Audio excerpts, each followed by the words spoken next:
السلام علیکم ورحمۃ اللہ وبرکاتہ۔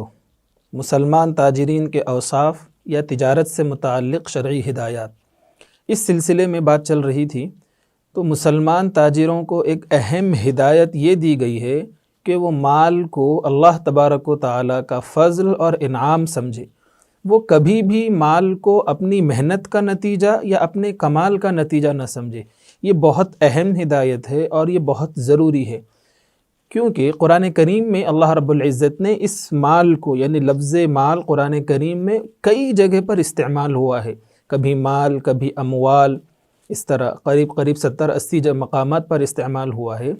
ایک چیز جو ہمیں دیکھنے میں یہ بھی آئی ہے کہ قرآن کریم میں مال کو اللہ رب العزت نے اپنی طرف منسوب کیا ہے۔ وَآتُوهُم مِّن مَّالِ اللَّهِ الَّذِي آتَاكُمْ، اللہ رب العزت کا مال جس نے تمہیں عطا فرمایا۔ دوسری جگہ بسا اوقات یہ بھی فرمایا وَابْتَغُوا مِن فَضْلِ اللَّهِ۔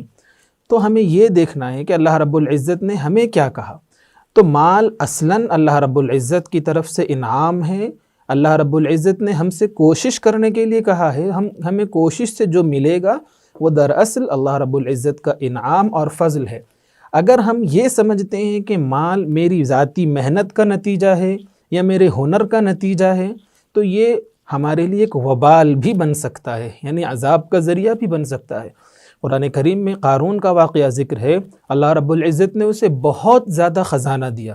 ہم عام طور سے دیکھتے ہیں، یہ مثال بھی دی جاتی ہے قارون کا خزانہ، اور اس نے یہی کہا تھا، اس نے کیا کہا تھا؟ انما اوتیتہ علی علم عندی، کہ مجھے اپنے علم کی بنیاد پر دیا گیا ہے۔ تو یہ غلطی اس سے ہوئی تھی، وہ ہلاک بھی ہوا۔ تو ہمیں بھی یعنی مسلمان تاجروں کو یہ ہدایت ہے کہ مال کو ہمیشہ اللہ رب العزت کی طرف سے انعام اور اللہ رب العزت کا فضل سمجھیں۔